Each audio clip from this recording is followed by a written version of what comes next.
suivi du plan de campagne agricole consolidé et harmonisé 2025, phase 2. Le ministre de l'élevage et de la pêche, Youbaba, poursuit sa série de visites aux acteurs des sous-secteurs élevage-pêche en vue de constater de visu l'état d'avancement de la campagne agricole 2024-2025.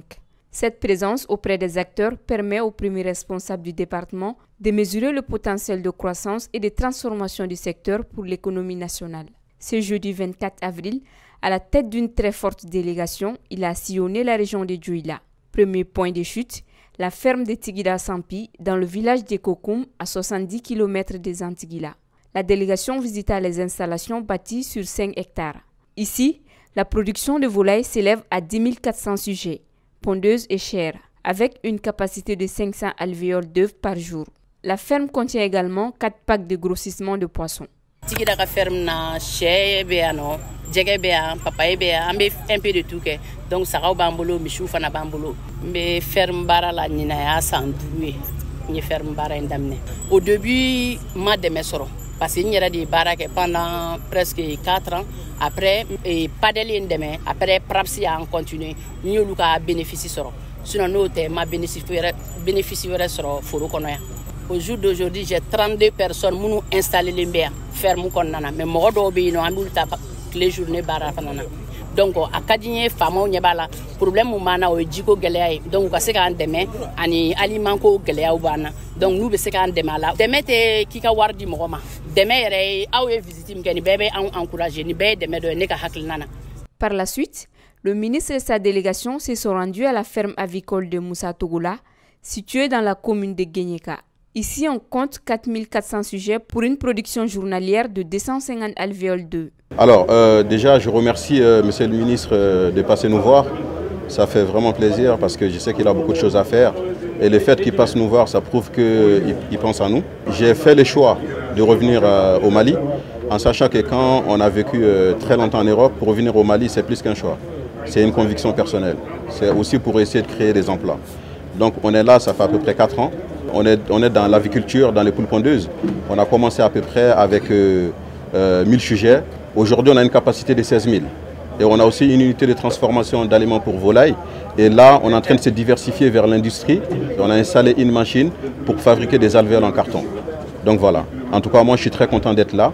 Et ce qui m'a poussé à venir ici, c'est vraiment aider le Mali à se développer. La compétence est là, la jeunesse est là.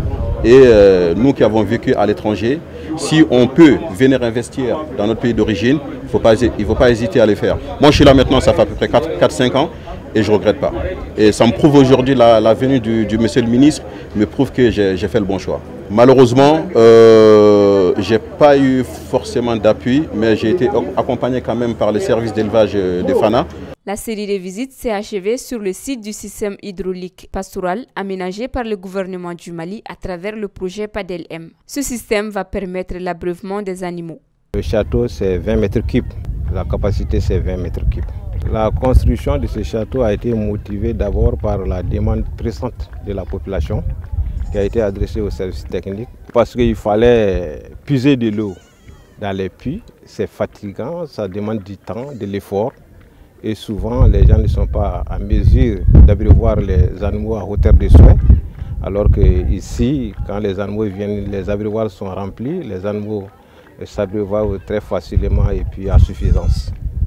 Les villages avoisinants, les hameaux qui sont dans les parages, et puis les animaux qui passent, qui quittent Beleko jusqu'à Bamako, ils sont tous intéressés par cet espace et viennent s'abreuvoir leurs animaux ici. En moyenne, on peut estimer à 2000 têtes. En marge des visites, le ministre Youbaba a animé une conférence de cadre élargie aux services techniques relevant de son département. Une rencontre qui lui a permis d'échanger sans filtre avec les acteurs de l'élevage et de la pêche de la région de Dioula. Lors des débats, des recommandations ont été faites par le ministre et des préoccupations et doléances ont été formulées par les acteurs. Nous avons visité 2 fermes, la firme de Tigida Sampi et M. Moussa Togola. Nous avons terminé par la visite d'un mini système hydraulique pastoral de 20 mètres cubes. Et nous avons aussi visité les pistes de transhumance. Nous avons demandé aux autorités et légitimités traditionnelles de bien vouloir accueillir les Maliens qui sont en transhumance, aussi bien en Guinée qu'en Côte d'Ivoire. Et nous avons, lors de la conférence des cadres, observé que les directeurs régionaux qui représentent le ministère de l'Élevage et de la Pêche sont à pied d'œuvre, malgré les moyens, pour accompagner les populations de la région de Dioïla. Relativement à l'élevage, où les éleveurs ont certifié qu'ils ont reçu l'aliment bétail issu de la trituration de la graine de coton. L'autre problème, c'est effectivement l'aliment poisson, où il y a quelques difficultés, mais cela, elle est conjoncturelle, sinon nous sommes en train d'envoyer les prix repères au niveau du ministère de l'économie et des finances pour que décision soit prise. Toutefois, nous avons dit avec insistance de dénoncer les gens qui font le drag au niveau de nos rivières et qui polluent l'eau. La région de Dioïla, c'est plus de 6 000 têtes, toutes espèces confondues, plus d'1 million de sujets volailles et 106,90 tonnes de lait produit. Le moins que l'on puisse dire, c'est que la campagne 2025 harmonisée et consolidée suit son cours normal, nonobstant les nombreux défis qui s'imposent. Des visites de courtoisie aux légitimités traditionnelles et notabilités de la région ont sanctionné cette deuxième étape de suivi qui a atteint l'ensemble des objectifs escomptés.